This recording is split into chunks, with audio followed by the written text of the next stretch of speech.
Nama saya Agrista Patap, NIM 02 2021 0T/1. Di sini saya akan mereview kembali materi penyelenggaraan masyarakat dari bab 1 sampai bab 3. Yang pertama, paradigma dan dasar-dasar penyelenggaraan masyarakat PAUD dan formal. Pengertian paradigma. Paradigma dalam disiplin intelektual adalah cara pandang orang terhadap diri dan lingkungannya yang akan mempengaruhinya dalam pikiran atau kognitif, bersikap efektif, dan bertingkah laku. Tujuan paradigma itu sendiri yakni membentuk kerangka pemikiran yang mendekati dan terlihat dengan berbagai macam hal atau dengan orang lain. Pendidikan non-formal. Pendidikan non-formal adalah jalur pendidikan formal yang dapat dilaksanakan secara terstruktur dan berjenjang.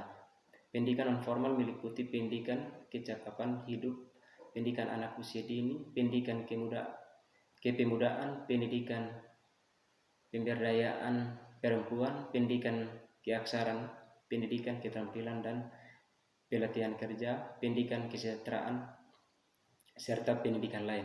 Tujuan pendidikan non-formal untuk memenuhi kebutuhan tingkat dasar. Untuk pendidikan lanjutan melengkapi pendidikan tingkat dasar dan pendidikan nilai-nilai hidup. Jenis-jenis pendidikan non-formal: pendidikan anak usia dini, pendidikan kepemudaan, pendidikan keterampilan, dan pelatihan khusus. Produk pesantren: pendidikan kesejahteraan seperti paket A setara SD, paket B setara SMP, paket C setara SMA atau SMK. PAUD non formal, satuan pendidikan pada jenjang pendidikan anak usia dini, merupakan satuan pendidikan yang menyelenggarakan upaya pembinaan yang ditunjukkan kepada anak sejak lahir sampai dengan usia 6 tahun, yang dilaksanakan melalui pemberian rangsangan pendidikan untuk membantu pertumbuhan dan perkembangan jasmani dan rohani agar anak memiliki kesiapan dalam pendidikan lebih lanjut. Dasar penyelenggaraan PAUD non formal. Menurut Undang-Undang Nomor 20 Tahun 2003 tentang Sisdiknas, pendidikan non formal memiliki fungsi Pasal 3 ayat 1 mengencangkan kemampuan dalam membentuk watak peradaban bangsa yang bermartabat dalam rangka mencerdaskan kehidupan bangsa. Pasal 3 ayat 2 untuk berkembangnya potensi peserta didik agar menjadi manusia yang beriman dan bertakwa kepada Tuhan Yang Maha Esa, berakhlak mulia, sehat, berilmu, cakap, kreatif, dan mandiri. Karakteristik dan konsep peserta didik dalam tenaga kependidikan PAUD non formal. Secara umum, peserta didik adalah anggota masyarakat yang berusaha mengembangkan potensi diri melalui potensi pembelajaran yang tersedia pada jalur, jenjang, dan jenis pendidikan tertentu. Secara individu yang tengah tumbuh dan berkembang, peserta didik merupakan bimbingan dan pengarahan yang konsisten menuju ke arahan titik optimal kemampuannya. Pendidikan yang berkualitas hanya ada pada lembaga pendidikan yang berkualitas. Oleh sebab itu, upaya peningkatan mutu lembaga merupakan upaya yang strategis guna mencapai pendidikan yang berkualitas. Pendidikan harus memiliki kualitas akademik sebagaimana dimaksud pada ayat 1. Seorang peserta didik yang dibuktikan dengan ijazah dan sertifikat keahlian yang sesuai ketentuan perundang-undangan yang berlaku. Kompetensi sebagai agen pembelajaran pada jenjang pendidikan anak usia dini yang meliputi kompetensi pedagogik.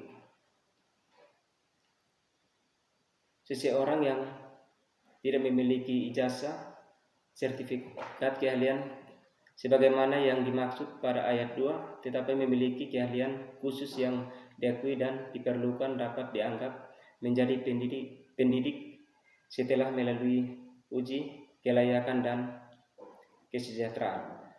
Karakteristik peserta didik dan tenaga kependidikan. Karakteristik berasal dari kata karakter yang berarti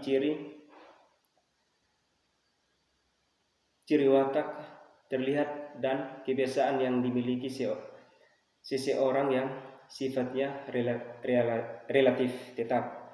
Ada 6 karakteristik peserta didik pada kelompok bermain. Yang pertama, kemampuan awal, bakat, motivasi, gaya belajar, potensi, kesulitan belajar. Karakteristik PAUD non formal, fleksibel waktu dan tempat. Penggunaan metode pembelajaran yang beragam. Keterlibatan orang tua. Contoh PAUD non formal.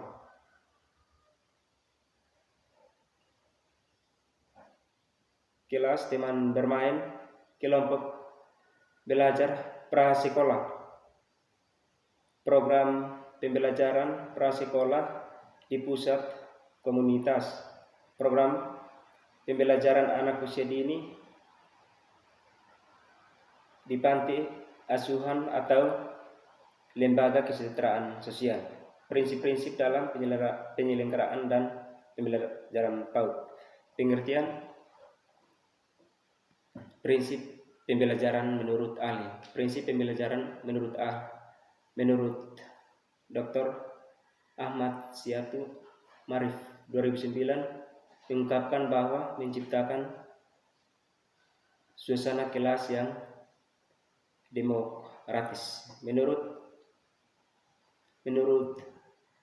Anitius 2011 dan Juliana Nurani Sojiano 2011 bahwa pelaksanaan pembelajaran untuk anak usia dini dilakukan berdasarkan prinsip-prinsip sebagai berikut.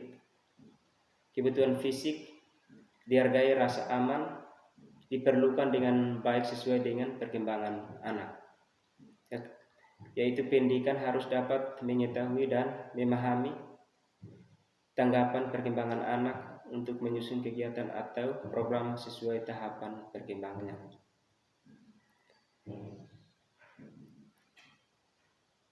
Sekian dan terima kasih.